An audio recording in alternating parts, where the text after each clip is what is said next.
कल रसायन में पिछले क्लास में अपन देखे थे दूरियों के लिए विशिष्ट मात्रक, लंबी दूरी के लिए भी देखे थे और बहुत कम दूरी के लिए भी आप लोगों को बताया गया था। आज मैं द्रव्यमान के मात्रक के बारे में बताऊंगा। बहुत कम द्रव्यमान हो तो मापते हैं और बहुत अधिक द्रव्यमान हो तो कैसे मापते हैं। तो क्वेश्चन करेंगे बेटा, अत्यंत कम और अधिक द्रव्यमान के मापन की विधियां लिखिए या मापन के तरीके लिखिए। तो कम द्रव्यमान को मापना,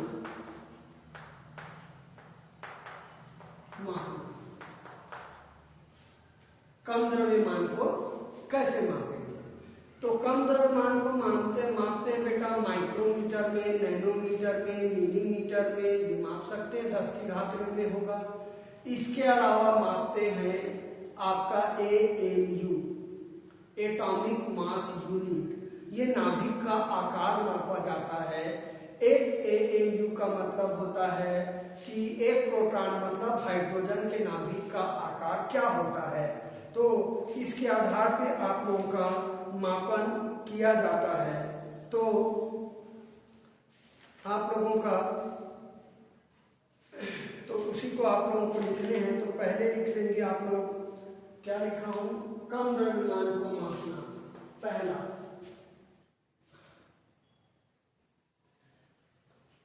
परमाणु द्रव्यमान संख्या, इसको बोलते हैं AMU, एटॉमिक मास यूनिट। ठीक है, तो यह एक परमाणु के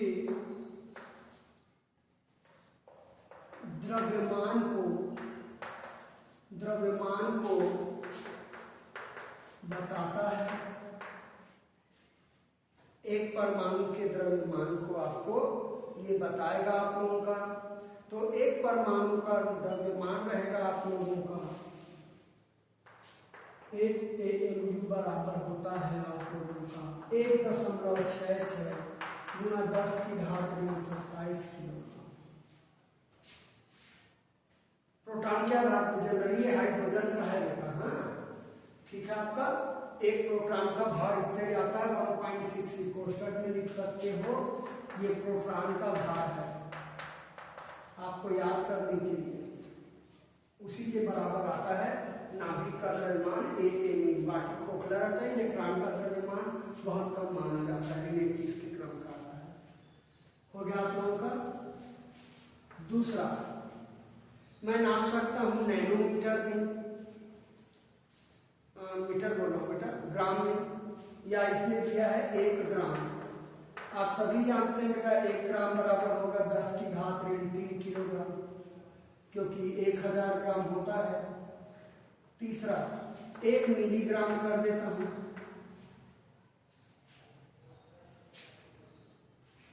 1 मिलीग्राम, आप समझते हैं कि मिली मतलब 10 की घात ऋण 3, तो 10 की घात ऋण 3 ग्राम होगा या 10 की घात ऋण 6 किलोग्राम होगा। इस प्रकार से बेटा द्रव्यमान के छोटे छोटे मात्रक हैं जिसको आप लोगों को देख लेना है। अब अधिक द्रव्यमान, बस इतना ही आपको ध्यान में रखना है। अब अधिक द्रव्यमान की बात कर रहा हूं, तो टॉपिक डाल लेना बेटा आप लोग, अधिक द्रव्यमान। अधिक द्रव्यमान को मापना या उच्च द्रव्यमान को मापना। तो आप लोग सुने होंगे क्विंटल, सभी जानते हैं बेटा 1 क्विंटल में 100 किलोग्राम होते हैं। दूसरा बोल सकते हैं मीट्रिक टन, जिसको टन भी बोलते हो आप लोग। तो आप सभी जानते हो कि 1000 किलोग्राम होगा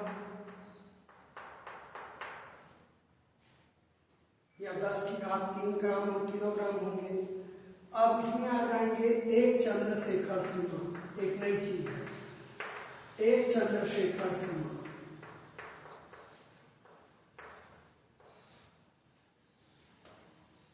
इंग्लिश में होगा आपका CSL, चंद्रशेखर लिमिट। सीमा को इंग्लिश में बोलते हैं आप लोगों का लिमिट बोला जाता है। ठीक है। तो ये द्रव्यमान का सबसे बड़ा मात्रक है बेटा, द्रव्यमान का सबसे बड़ा मात्रक है। और एक चंद्रशेखर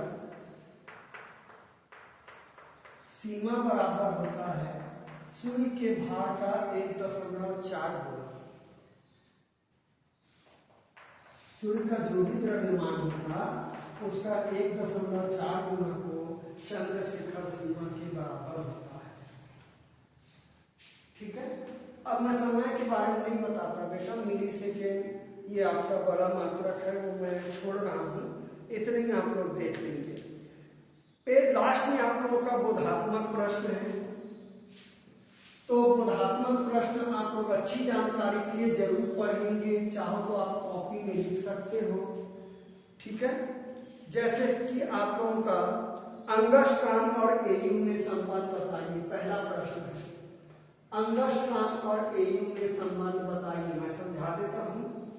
तो मैं सभी को बता दिया था, एक अंगस्ट्राम बराबर होता है 10⁻10 मीटर। ये आप लोगों को पीछे पलट के देखेंगे तो लंबाई का दो मात्रक बताया था, एक लंबी दूरी का और एक छोटी दूरी का। वैसे ही ये खगोलीय मात्रक है, एक एयू बराबर रहता था 1.496 गुना 10⁻11 मीटर। ये बड़ा मात्रक था और ये छोटा मात्रक है। इन दोनों में संबंध बताना है बेटा, तो दोनों को भाग दे दो। एक अंगस्ट्राम बटा एक एयू बराबर होगा 10⁻10 मीटर। 1.496 गुना 10⁻11। बुक क्या दिया है पता नहीं, तो इसको मैं ऊपर करूंगा या इसको नीचे करूंगा, तिर्यक गुना कर देता हूँ। एयू बड़ा मात्रक है बेटा, ठीक है। तो ले जाता हूँ इसको, तो एक एयू बराबर होगा बेटा 1.496 गुना 10⁻11 बटा 10⁻10 अंगस्ट्राम। एक का गुना वही हो जाएगा, देख लीजिए आप लोग ध्यान से। तो एक एयू बराबर हुआ बेटा 1.496 गुना 10⁻21 अंगस्ट्राम।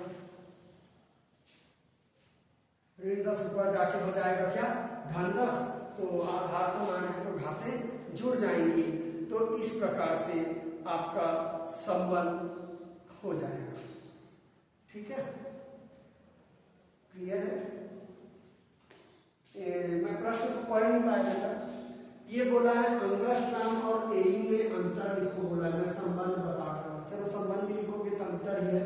तो आप जानते हो बेटा अंगस्ट्राम है लंबाई की छोटी इकाई है, और जो खगोलीय मात्रक है वो लंबाई की बड़ी इकाई है, लंबी दूरी के लिए है, और ये मान लेते हैं। बस इतना ही आएगा।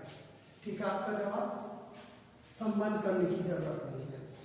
आगे बोला है एमएन, प्रश्न 2 है। आज ये चैप्टर समाप्त हुआ। एमएन, उसके बाद एनएम, और उसके बाद एनएम।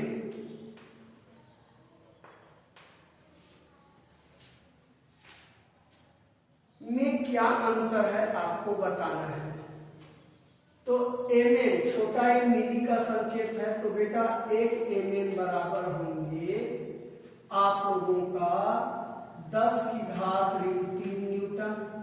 मिली न्यूटन होगा, चाहो तो हिंदी में लिख सकते हो। 1 मिली न्यूटन बराबर होगा 10⁻³ न्यूटन। क्लियर है। ये संकेत में भी लिख सकते हो, एमएन बराबर 10⁻³ न्यूटन। छोटा एन मिली का संकेत होता है, बड़ा एन आपका न्यूटन का संकेत होता है। क्लियर है। अब अपन बात करेंगे एनएम की। बड़ा एन और छोटा एन की बात करेंगे। ठीक है, तो इसका अर्थ होता है बेटा, एनएम का अर्थ होता है, एन मतलब न्यूटन, और बाद में छोटा एम रहे तो मीटर है, सामने रहता है और बाद में बड़ा डिजिट रहता है तो मिली होता है। तो इसका अर्थ होता है न्यूटन मीटर, का अर्थ होता है क्या, न्यूटन मीटर। इसमें कोई संबंध नहीं बताए हम, लिखना बस है। अब एन तो सभी जानते हो बेटा, नैनोमीटर। तो 1 नैनोमीटर बराबर होता है 10 की घात 9 मीटर, संबंध भी लिख सकते हो। तो इस प्रकार से छोटा छोटा आप लोगों का संबंध दिया है। अगला प्रश्न है अत्यंत अल्प दूरी मापने के लिए मात्रक के नाम। तो आप लोगों को बताए गए थे फर्मी, अंगस्ट्रॉम, नैनोमीटर, माइक्रोन, चारों छपा है। तो मैं ये चाहूंगा कि आप लोग बोधात्मक प्रश्न को करेंगे, ठीक है। कोई अलग टाइप का होगा मैं चेक करके कल बता दूंगा, और मुझे नहीं लगता कि कोई क्वेश्चन मेरे से समझाए अलग होगा आप लोगों का, ठीक है। और यदि किसी बच्चे को लगता है कि बोधात्मक का कोई प्रश्न अलग है तो मेरे नंबर पे फोन करके मुझे प्रश्न नंबर बता देना, मैं कल आप लोगों को डिटेल कर दूंगा। लेकिन बोधात्मक प्रश्न आप लोगों को क्लियर करना है, इससे आप लोगों का जो पढ़े वो बहुत क्लियर होता है। क्लियर है? तो ये चैप्टर 2 का ए भाग खत्म हुआ है। अब आप लोग बात करेंगे चैप्टर अध्याय 2 का, जिसमें बोला है मापन में त्रुटियां, सार्थक अंक और विमाएं। बहुत सारा चैप्टर है। जनरली बेटा उपकरण में मापते हैं तो मापन में हमको त्रुटियां हो जाती हैं। आप लोग को 10वीं में चिल्लाता भी था मैं, कोई स्केल से गणित का दूरी मपवाता था, 5 सेंटीमीटर नापो बोलता था बेटा, किसी का 4.5 रहता था, किसी का 5.5 हो जाता था। जाहिर मापन करते समय त्रुटियां हो जाती हैं, जिसके बारे में हम पढ़ेंगे। अब ये त्रुटियां कौन कौन सी होती हैं, ठीक है। तो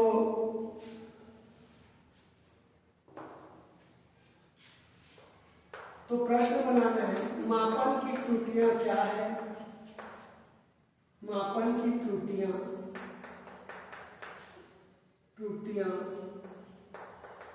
क्या है। दूसरा चैप्टर है बेटा, हाँ मैं चैप्टर में आ गए हूं। ये कितने प्रकार के होते हैं, कितने प्रकार के होते हैं। तो सबसे पहले हम त्रुटि को परिभाषित करेंगे। सभी जानते हैं बेटा किसी भी भौतिक राशि का एक निश्चित मात्रक होगा, मान होगा। अब उस मान को ज्ञात करते समय यदि वो गलत आ जाए, मतलब मापन से प्राप्त मान है वो उसके वास्तविक मान से अलग आ जाए, तो इसको मापन में त्रुटियां कहें कि भाई हम मापे तभी त्रुटि होगी। क्योंकि किसी वस्तु का वजन मान लीजिए कि 2 किलो और 500 ग्राम है, तो हम उसको तौलेंगे, मापेंगे 2 किलो 500 ग्राम आने चाहिए। 2 किलो 499 ग्राम आता है, तो ये हमारे मापन में त्रुटि के कारण होगी, ठीक है। तो किसी भौतिक राशि का मापन करते हैं आप और उसका मापा गया मान है उसके वास्तविक मान से अलग आता है, तो इसे अपन मापन में त्रुटि कहेंगे। मापा गया मान उसके वास्तविक मान से अलग आए तो इसको मापन में त्रुटि कहते हैं। मापन में त्रुटि 3 प्रकार के होते हैं। मापन में त्रुटि 3 प्रकार के होते हैं। एक होगा क्रमबद्ध त्रुटि, दूसरा होगा यादृच्छिक त्रुटि,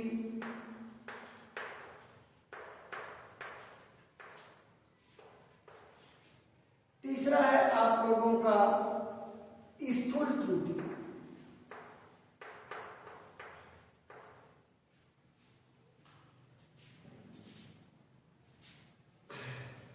इसमें क्रमबद्ध त्रुटि बहुत मेन है। इसको बहुत सारे त्रुटियां क्रमबद्ध त्रुटि में आते हैं, जैसे कि उपकरण खराब है, ठीक है, पढ़ने वाला रीडिंग को गलत पढ़ रहा है, प्रयोग करते समय ताप दाब चेंज हो गया उसके कारण त्रुटि, ये सब त्रुटि क्रमबद्ध त्रुटि में आएंगे।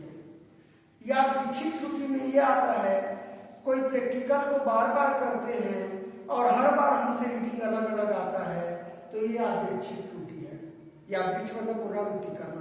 प्रैक्टिकल को पुनरावृत्ति करने पर मान निकालने के लिए बार बार आपको त्रुटि मान अलग अलग आए, तो इस प्रकार की त्रुटि को आप लोग कहते हैं यादृच्छिक त्रुटि कहते हैं, ठीक है। क्लियर है? इसको दूर करने के लिए आप जानते हैं यादृच्छिक त्रुटि को दूर करने के लिए प्रैक्टिकल को कई बार करते हैं और जो मान आता है उसका औसत निकाल देते हैं। तो त्रुटि इससे कम हो जाती है, क्योंकि मान ऐसा माना जाता है मान कभी कम आएगा कभी ज्यादा आएगा। जब आप प्रैक्टिकल कर रहे हो तो गलती के दौरान तो औसत निकाल दीजिए। अब स्थिर त्रुटि क्या है? स्थिर त्रुटि में बेटा प्रैक्टिकल करने वाले के असावधानी से होता है, असावधानी के कारण होता है। जैसे चुंबक का कोई प्रयोग कर रहा है और चुंबक का प्रयोग करते समय पास में और कोई चुंबक रख दिया, पाठ्यांक प्रभावित होंगे दो चुंबक के प्रभाव में। क्लियर है आप लोगों को? विद्युत धारा संबंधित प्रैक्टिकल कर रहा है और स्विच को दबा दिया तो विद्युत धारा प्रवाहित होने से तार गर्म हो जाएगा, प्रतिरोध बढ़ जाएगा, प्रैक्टिकल चेंजेस हो जाएंगे।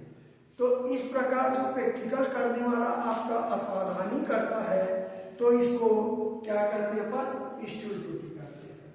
प्रकाशित बेंच का प्रैक्टिकल कर रहे बोलते हैं 36 करो बेटा, कई लोग 36 नहीं करते हैं, ऐसे उपकरण को रख के रीडिंग लेते हैं, ये असावधानी के कारण है। आप चुंबक से संबंधित प्रयोग करोगे तो उसको उत्तर दक्षिण में समायोजित करना पड़ता है, आप नहीं समायोजित करोगे रीडिंग लेना चालू कर दोगे कुछ भी रख के, ये स्थिर त्रुटि। यादृच्छिक त्रुटि क्लियर है सभी को? किसके कारण होता है? प्रैक्टिकल को बार बार दोहराएंगे प्रयोग को और हर बार अलग अलग पाठ्यांक का है तो ये यादृच्छिक त्रुटि कहलाता है। इसके निराकरण के लिए आप जो आप रीडिंग लिए हो बार बार उसका औसत निकाल लेते हो, समांतर माध्य निकाल लेते हो। स्थिर त्रुटि में प्रैक्टिकल करने वाले या प्रयोग करने वाले के या मापन करने वाले के असावधानी के कारण होता है। ठीक है, तो इसका निराकरण का तरीका वही है जो आप सावधानियां पढ़ते हो उसको फॉलो करिए तो आपके प्रैक्टिकल सही होंगे। तो आप 3 प्रकार का सीखना है, इनका अलग अलग बताएंगे। तो आप लोग अगला प्रश्न बनाएंगे बेटा, क्रमबद्ध त्रुटि क्या है? क्रमबद्ध त्रुटि क्या है? ये कितने प्रकार के होते हैं? क्रमबद्ध त्रुटि क्या है? ये कितने प्रकार के होते हैं? मैं दिखाऊंगा नहीं, मैं प्रकार को बहुत आसानी से समझाऊंगा। क्रमबद्ध त्रुटि, क्रम समझते हो, ठीक है? यदि मापन एक ही दिशा में करते हैं किसी उपकरण द्वारा, मान लीजिए कि धनात्मक दिशा में या फिर ऋणात्मक दिशा में करते हैं, क्रम से धनात्मक दिशा ऋणात्मक दिशा एक ही दिशा में आप लोगों को प्रैक्टिकल करते हैं तो जो त्रुटियां आती हैं वो क्रमबद्ध त्रुटि होती है। ठीक है, तो एक ही दिशा में धनात्मक या ऋणात्मक दिशा में जो भी हो मापन करने पर जो त्रुटि आती है उसको कहते हैं अपन क्या? क्रमबद्ध त्रुटि। अब क्रमबद्ध त्रुटि बेटा 3 प्रकार के होंगे आप लोगों के, ठीक है ना?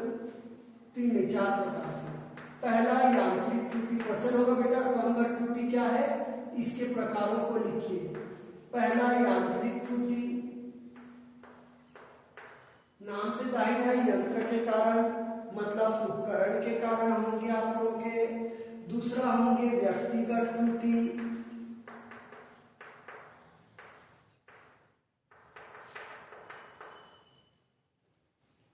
तीसरा होता है आपका बाह्य कारकों के कारण त्रुटि,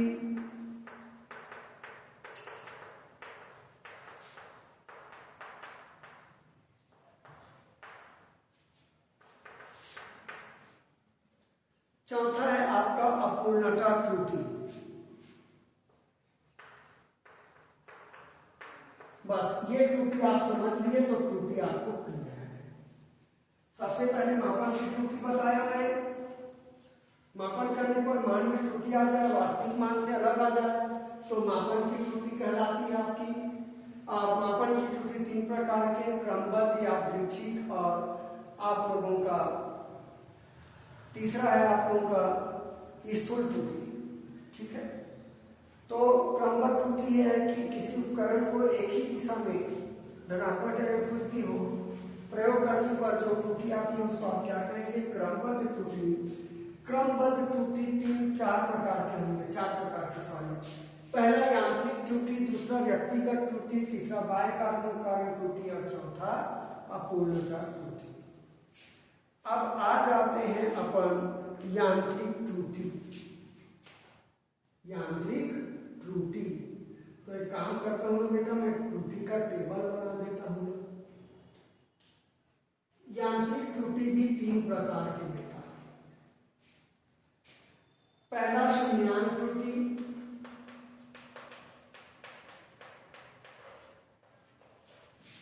दूसरा अल्पतमांक त्रुटि,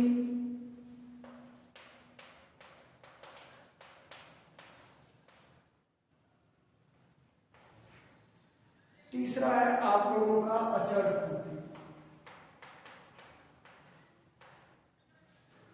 ये तीन त्रुटि आप लोगों के इसमें आप लोगों को नजर आएंगे। यांत्रिक त्रुटि आप लोगों को बताने की जरूरत नहीं है।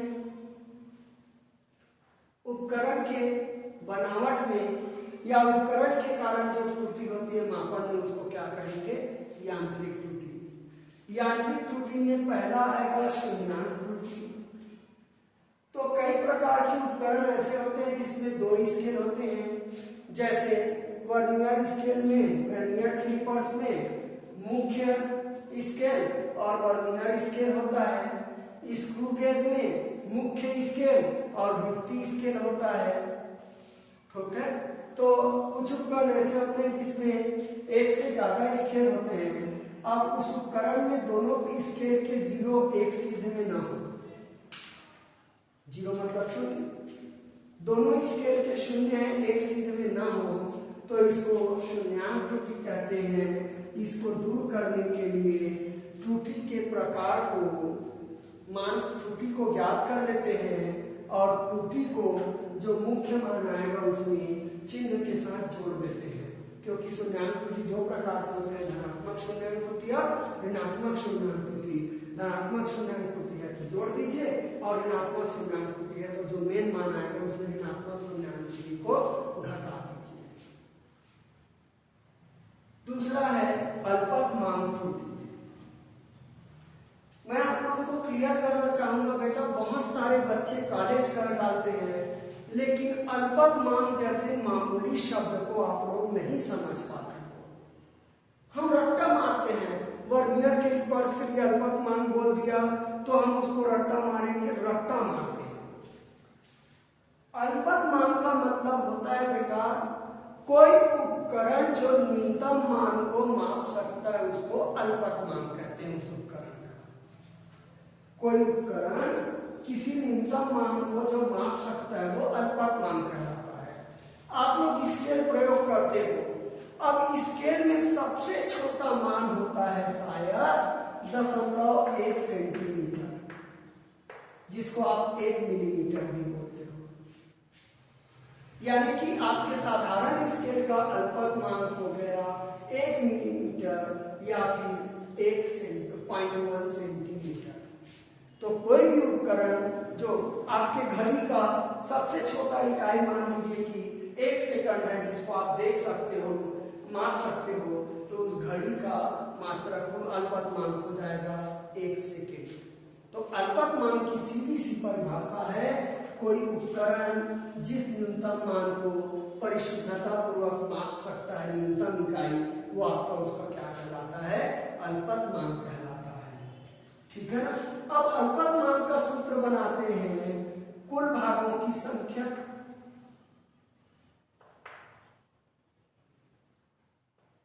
एक भाग का मान बटा कुल भागों की संख्या। मैं बाद में बताऊंगा उसको। अल्पतमांक क्लियर है आपका? अब ये त्रुटि है बेटा अल्पतमांक के कारण होता है उपकरण का। जैसे कि मान लीजिए कि किसी उपकरण का अल्पतमांक 1.2 सेंटीमीटर है, तो अब मैं उससे 1.22 सेंटीमीटर कैसे नापूंगा? भाई मैं 2.4 माप सकता हूँ, इससे 3.6, 1.2 एक खाना बता रहा है बेटा उपकरण का, तो 2 खाना बताएगा 2.4 दुगुना। जैसे स्केल में एक खाना 0.1, दूसरा खाना 0.2, तीसरा खाना 0.2। अब बोलेगा स्केल से बेटा आप लोग 0.154 सेंटीमीटर नापो। क्या नाप पाओगे क्या उस स्केल से 0.154 सेंटीमीटर? नहीं। तो आप अंदाज लगाओगे 0.1 और 0.2 के बीच में कहीं 1.15 आएगा करके अंदाज लगाओगे, तो अंदाज सही होगा क्या? गलत होगा निश्चित रूप से। ठीक है, तो ये अल्पतमांक त्रुटि उपकरण के अल्पतमांक के कारण होता है। मान लीजिए किसी उपकरण का अल्पतमांक 0.1 है, तो उस उपकरण से 0.154 को नापना मुश्किल होता है थोड़ा सा, तो इस प्रकार से कुछ त्रुटियां आ जाती हैं जो कहलाते हैं अल्पतमांक त्रुटि। ठीक है। तीसरा है आपका अचर त्रुटि। बुक से देखेंगे बेटा और लिखेंगे समझ के 4-4 लाइन। मैं आप लोग को समझा दिया या मेरे वॉइस को देख के लिखिए थोड़ा थोड़ा, ठीक है, सुन के लिखिए। अब तीसरा मैं बताया हूं अचर त्रुटि। अचर त्रुटि ये क्या है? अब अचर त्रुटि है वो अचर मतलब नियतांक।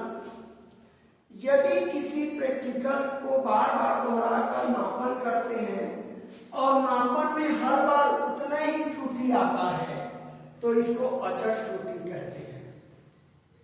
अलग अलग त्रुटि आता है तो यादृच्छिक त्रुटि आ जाएगा बेटा। किसी प्रयोग को बार बार दोहराते हैं और मापन में बार बार वही त्रुटि आती है तो इसको अचर त्रुटि कहते हैं। ये तब होता है जब उसका कैलिब्रेशन, जिसको हिंदी में बोलते हैं अंशांकन, ठीक से न हुआ हो। अब ये अंशांकन क्या है? आप लोग किसी देखे हो, मान लीजिए कि किसी ने बाइक चलाए हैं तो आपके उस बाइक में स्पीडोमीटर लिखा रहता है, 0 स्पीड, 10 सेंटीमीटर, 10 किलोमीटर प्रति घंटा, 20 किलोमीटर प्रति घंटा, 40 किलोमीटर प्रति घंटा। आप बाइक दबाते हो, कांटा यहाँ आ गया तो आप समझते हो आपकी बाइक है 20 किलोमीटर प्रति घंटा दौड़ रहा है। ठीक है। अब एक बगल में बाइक वाला आ गया है ना, अब वो बोलता है कि 20 किलोमीटर पर, आके पूछा भाई गाड़ी बहुत स्पीड चल रही, कितने में चला रहे हो? आप बोलोगे 20 किलोमीटर प्रति घंटा की तो स्पीड है बस। अब वो बाइक वाला बोलता है नहीं, मेरा कांटा तो 50 किलोमीटर प्रति घंटा बता रहा है, स्पीड है। तो दोनों में से एक गलत है। ये किसी कारण हुआ? इसी स्केल के कारण हुआ, क्योंकि स्केल में जो कैलिब्रेशन हुआ है, अंशांकन हुआ है, मान लिखा गया है, वो गलत है। तो ये होंगे क्या? अचर त्रुटि। जाहिर है और वही गलती आएगा। 50 किलोमीटर की स्पीड को 20 बताएगा हर बार, या उसका गलत है तो 20 को हर बार 50 बताएगा। तो ये क्या है? आपका अचर त्रुटि है। मैं फिर रिपीट करना चाहूंगा आप लोगों का। क्रमबद्ध त्रुटि, कोई प्रयोग एक ही दिशा में करे बार बार, धनात्मक दिशा हो या ऋणात्मक दिशा, जो भी त्रुटि आती है क्रमबद्ध त्रुटि आएगी। क्रमबद्ध त्रुटि के 4 प्रकार बताया। एक बताया मैंने क्या? यांत्रिक त्रुटि। दूसरा बताया मैंने व्यक्तिगत त्रुटि, नाम से जाहिर है व्यक्ति से होगा। तीसरा आप लोगों को बताया गया है बाह्य कारकों के कारण त्रुटि, और चौथा बताया गया है अपूर्णता त्रुटि। तो यांत्रिक त्रुटि में क्लियर है, उपकरण के बनावट के कारण होती है। अब इसको मैं 3 वर्गों में बांट रहा हूं यांत्रिक त्रुटि को।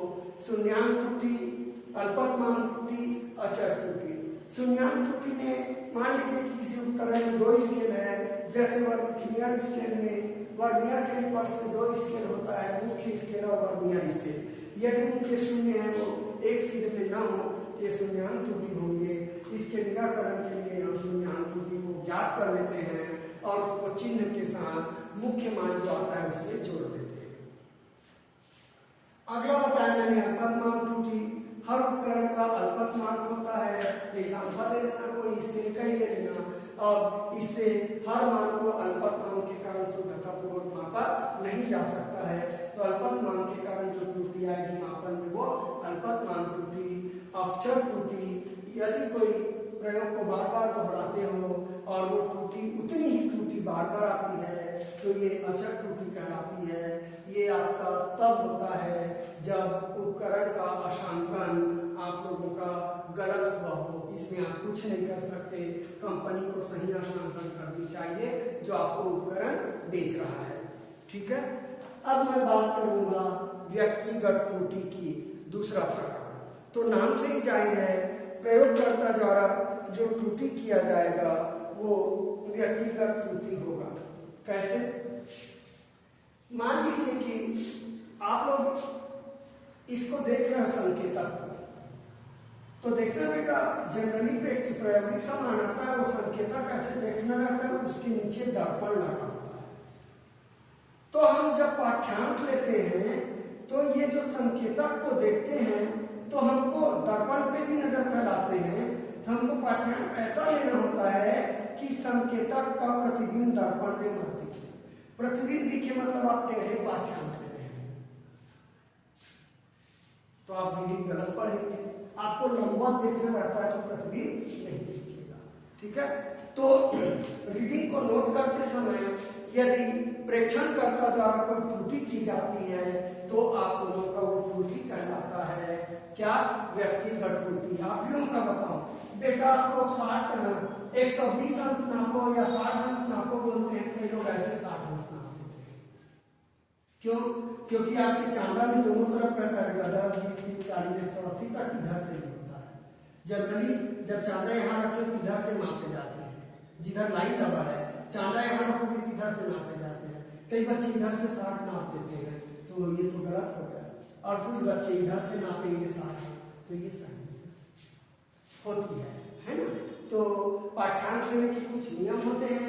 यदि रीडिंग या पाठ्यांक लेते समय प्रैक्टिकल करते प्रयोग करता या निरीक्षण करता जो त्रुटि करता है वो कहलाते हैं व्यक्तिगत त्रुटि। इसका भी निदान का तरीका वही है कि आप पाठ्यांक को सही तरीके से नियमानुसार लीजिए।